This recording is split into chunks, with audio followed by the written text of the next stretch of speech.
para lumahok sa isang pagtitipon. Mag-ingat tayo, baka may mga nag-i-interview ko na dyan, mapa-vlogger man o mainstream media, para ipalabas na binili ang bawat isa sa atin para tumayo dito. Totoo ba yun? Kusang loob, organic. At ang mga nagpapakalat niyan, yung hindi kayang mahakot ang simpatya ng taong bayan, kaya kailangan nila na magbigay ng ayuda. Alam nyo na kung sino ang mga yon. Kaya maging mapagmatsyag kayo sa inyong paligid. Baka may mga nag-i-interview na dyan. Baka may hindi kasama natin na itinanim at ipagmukha na siya ay binili para makapunta rito. Kusang loob ang pagpunta natin dito. Nagkakaisang sambayan ng Pilipino para sa pananalangin na makauwi sa Pilipinas si Tatay Digong. Ito po ay isang prayer rally. Whoever dwells in the shelter of the Most High will rest in the shadow of our Almighty. I will say of the Lord, He is my refuge and my fortress, my God in whom I trust. Surely He will save you from the faller's snare, Tatay Digong, and the deadly pestilence. He will cover you with His feathers, and under His wings you will find refuge.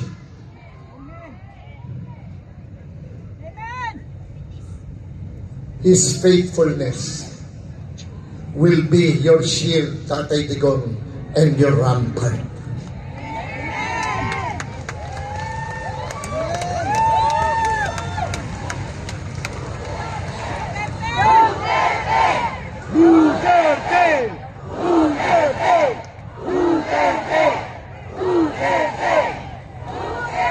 Sa ating pong lahat, buong Pilipinas, buong mamamayang Pilipino, tandaan nyo, inialay niya ang buhay niya para sa ating lahat. Sino to? Duterte! Duterte! Sino siya?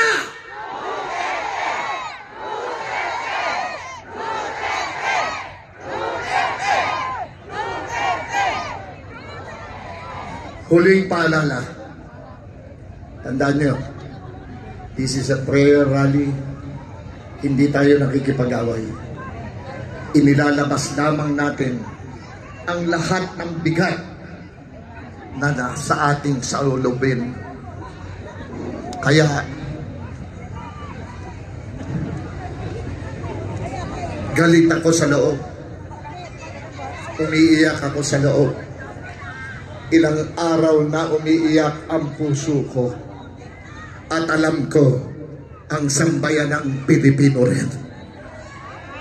Kaya ngayon, tandaan nyo lang, sinabi niya,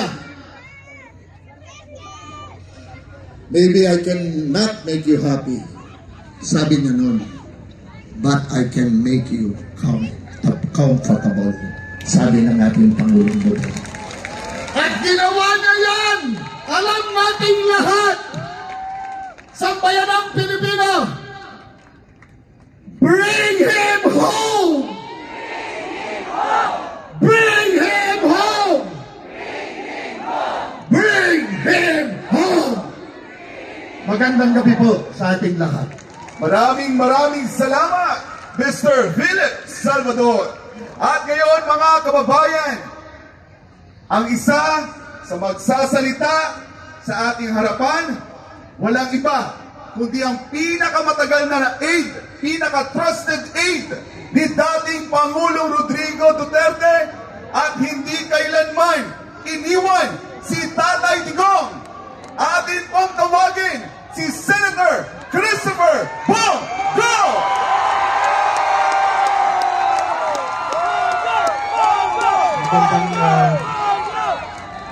sa inyo lahat. Alam kong malungkot tayong lahat sa nangyari, no?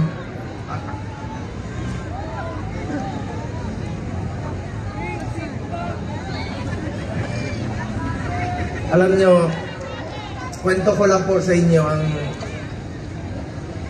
huling balita ko kay Tatay Digong. Matagal kaming magkasama. Alam nyo, higit pa sa tatay ang turing ko sa kanya. 1998, una po akong nanilbihan sa kanya. Hanggang 2022, kahit senador na po ako, sinasamahan ko siya hanggang sa huling araw ng kanyang termino. Sumama po ako hanggang makauwi siya sa bahay niya nung June 30 of 2022. Alam ko yung hirap na niya. Halos hindi na nga makasuot ng medyas.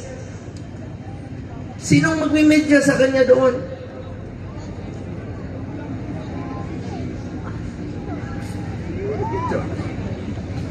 Sinabi mo si Idol. Alam nyo, nakausap ko kaninang madaling araw si Atty. Mijaldea pagkatapos ng hearing nila at saka si Ma'am Hanilet. Kaya siya ganon siya magsalita. Dalawang dahilan, maaaring nag-a-adjust sa oras, at ang pinakamasakit sa lahat, yung sinabi sa akin ni Atty. Mijaldea na hindi binibigay sa kanya yung gamot niya.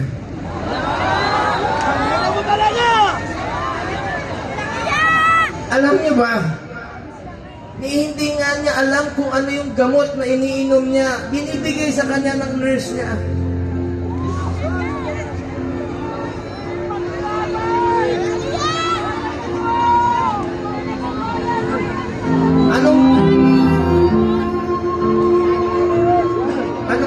Anong gusto nilang gawin kay Tatay Digong? Kung kaya nilang ipadala si Tatay Digong doon, gawan nyo ng paraan paano siya ibalik dito.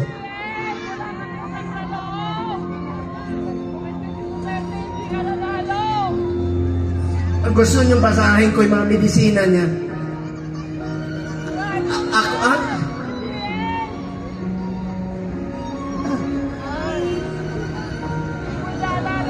Minsan nagtitwitch yung kamay niya, sabi ni Bingbong kahapon.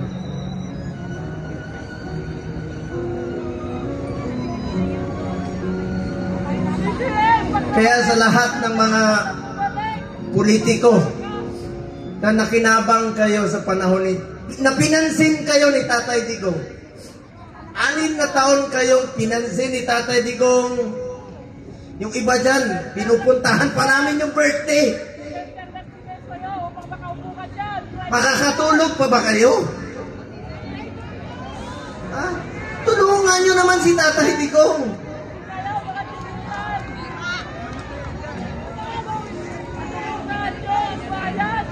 Magbabayad ka ba ang Bunganyos? Hindi naman tatakas si Tatay Digong. Nung Sabado, maraming nagpapayo sa kanya. Kami, sinabihan namin, Tatay Digong, pagpaliban mo muna. Pagpaliban mo muna yung pagpapauwi mo rito. Alam ni Ma'am Hanilet yun, alam ni Iyes yun, alam ng mga kasama niya. Dahil meron na pong threat sa kalusugan niya, sa buhay niya. Di natin alam eh. Pero mas pinili niyang umuwi at harapin.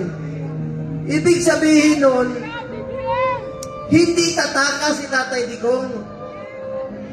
Hindi tatakbo si Tatay Digong, hindi na kanya kaya tumakbo.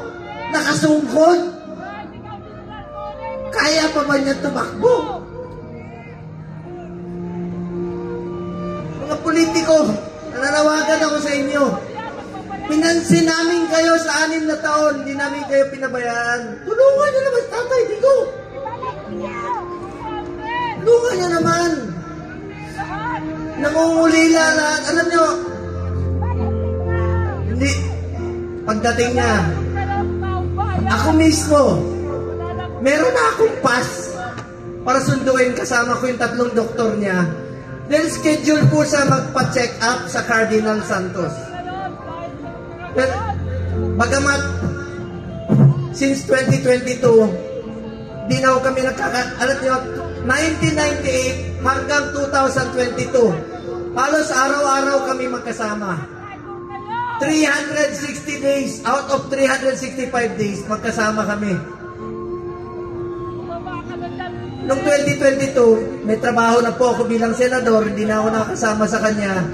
Pero hindi ko po pinapabayaan yung medical niya dahil yun po ang pinangako ko sa kanya hanggang sa pagtanda niya, hanggang sa kamatayan niya, hindi ko po siya iwanan. Lalong-lalo na po sa medical.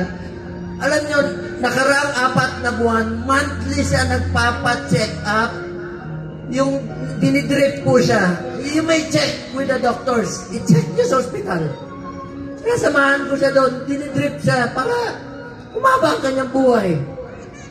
Scheduled siya March 12. Pero ngayon, pati gamot ipagkakait. Sinong mananagot niyan pag may nangyari kay Tatay Digong?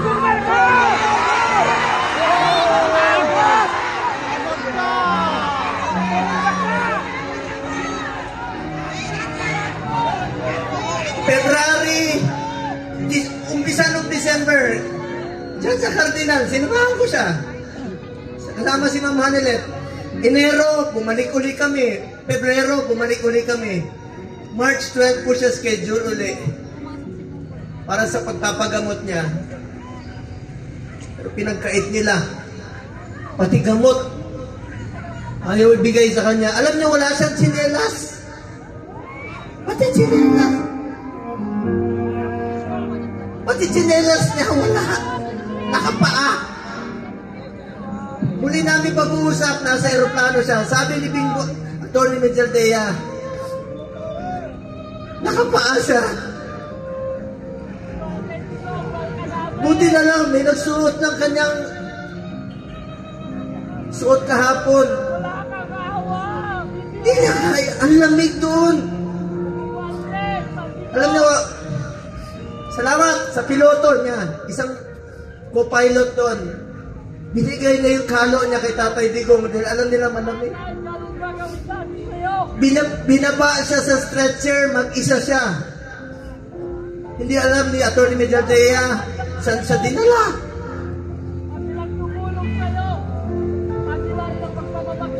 Alam ko nangungulila kayo. Nakausap ko si Kitty kahapon. Alam niyo, bilib ako kay Kitty. Sa murang edad na 20, dapat hindi siya kasama sa politika. Dapat mag-aaral siya ngayon. Pero sinama siya sa dumi ng politika. Tinawagan ko siya kahapon. Sabi niya, ninong niya ako eh. Sabi niya, Ninong Bong. Hindi ko mapigilan umiyak. First time ko umiyak talaga.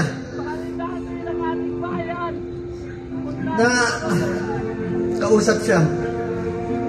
Sabi niya sa akin, Ninong, ikaw na muna ang tatay ko. Dahil wala na akong tatay. Sa murang edad na. Pero matapang si Kitty ha. Sobrang tapang ni Kitty. Sabi niya, Ninong, be strong. Be straightforward. Ito yung panahon na magkaisa ang Pilipino. Magkaisa tayo para kay Tatay Digong. Nakikiusap po ako, manghinahon po tayo. Huwag po tayo gumawa ng bagay na ibabalik sa atin. Mga Pilipino, magkaisa po tayo para kay Tatay Digong. Importante muna ang kalusugan, kaligtasan, at kalayaan ni Tatay Digong.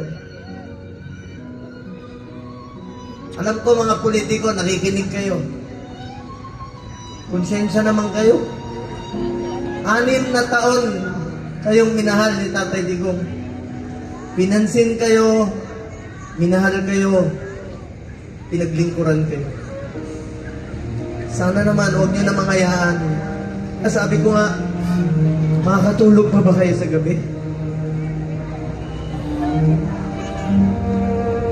Makikita niyo si Tatay Digong ngayon doon.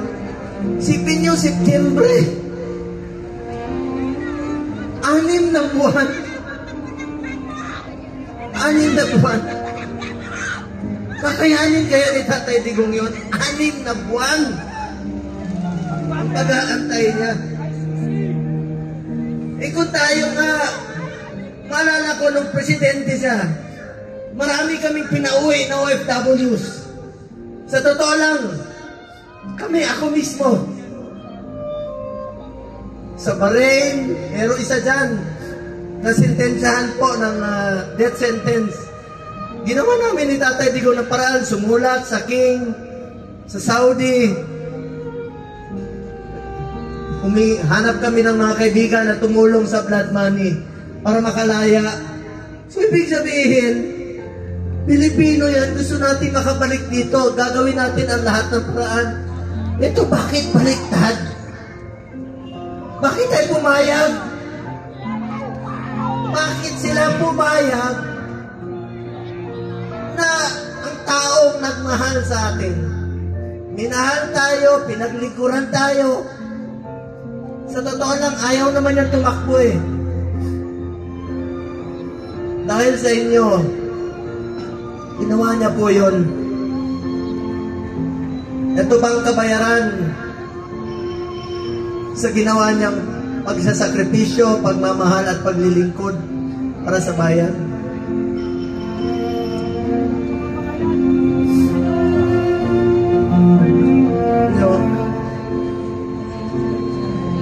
Mga kababayan ko, tulungan tayo na ay balik si Tatay Digong. Alam ko nangungulila kayo. Alam ko maraming Pilipino halos hindi makatulog. Hindi tayo makatulog. Alam na, marami akong narinig.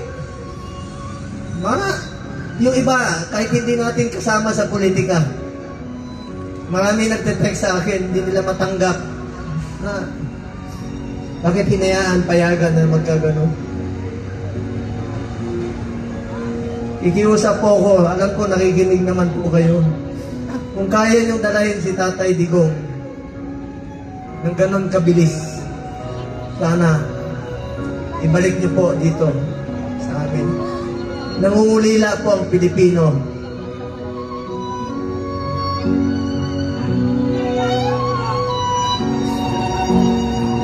Sa mga kapatid ko Muslim, sa lahat, Basilan, Holo, Zamboanga, sa Mindanao, salamat sa inyong suporta. Mga OFW, alam ko, wala kayong tulog. Salamat sa inyong pagmamahal kay Tatay Digong.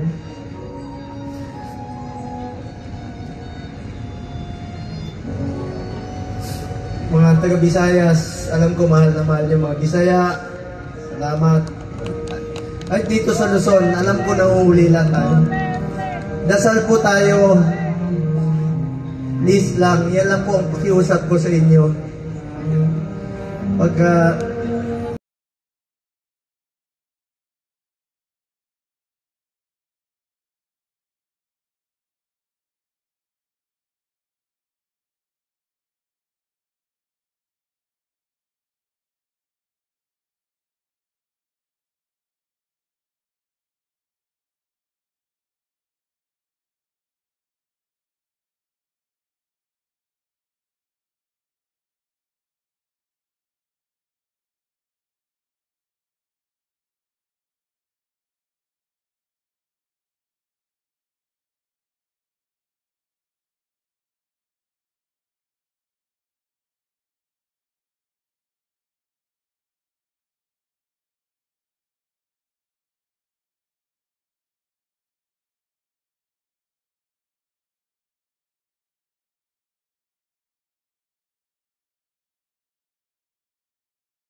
$27 na gamot.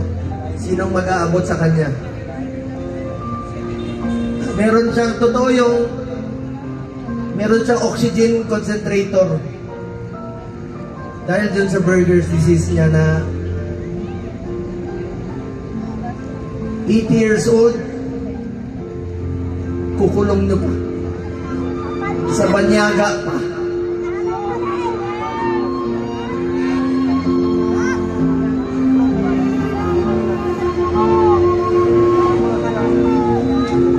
Alam niyo, hinahon lang ko kayo. Alam kong mahal niyo si Tatay Digo. Mahal natin si Tatay Digo. Magkaisa tayo lahat, mga kababayan ko. Alam niyo ngayon, kaming naninira sa amin ni Bato. Kanina, sinasabihan kami na naglaglagan, mga ganun. Alam niyo, huwag kayong maniwala sa mga yan. Yan ang tinatawag na gusto nila kami hilain pababa. Gusto nila kaming sirain. Ako naman po, buklatin niyo man ang pag namatay ako, buklatin niyo katawan ko. Duterte po. Wala po. Halos wala po akong panahon sa anak ko. Wala akong panahon sa tatay ko. Tatay Digong na po ang naging tatay ko from 1998 hanggang 2022. 24 years yan, araw-araw kami magkasama. At sinabi ko sa kanya, Tatay Digong, hanggang kamatayan mo, hindi kita pababayaan. Lalo na sa medical mo. Ngayon, sino na po mag-aabot ng medisina niya? Sa mga nagpakulong sa kanya, makonsensya kayo. Makakatulog pa ba kayo?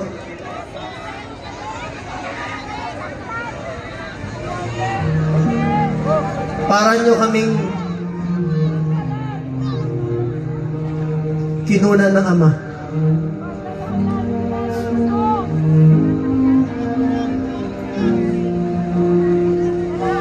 Aming salamat po sa inyo. Pagdasal natin si Tatay Digong sa kanyang mabilis na kalayaan. Pagdasal natin ang kanyang kalusugan. Sa totoo lang po, yun po ang aking kinakatakot, ang kanyang kalusugan. Sa totoo lang po. Sa totoo lang po.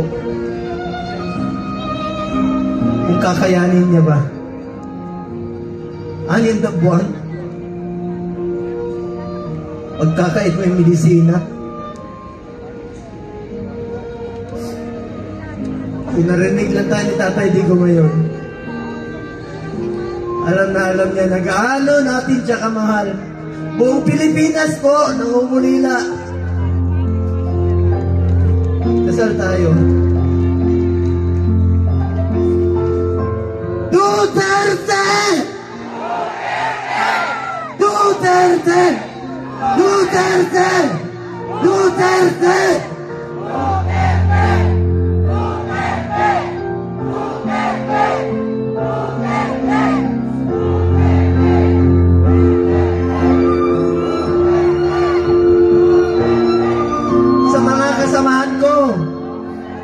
Sa mga kasamahan kong kandidato, magkaisa tayo, tulungan natin, Tatay Digong. Ang kapanalunan ninyo ay kapanalunan ng bawat Pilipino. At kapanalunan ng kalayaan ni Tatay Digong. Ito pong kantang ito, since 1998, ito ang paborito niyang kanta. Kantahin natin para kay Tatay Digong.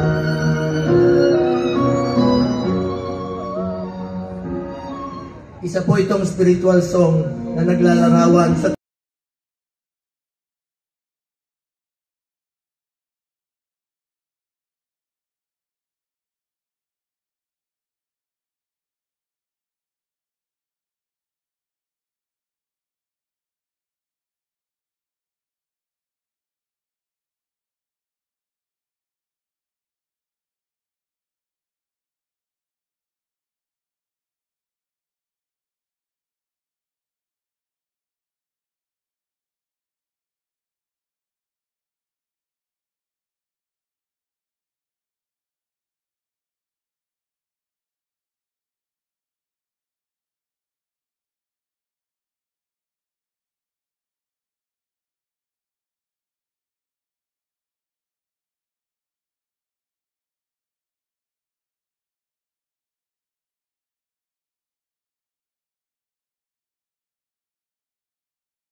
ito inyo sa bagong.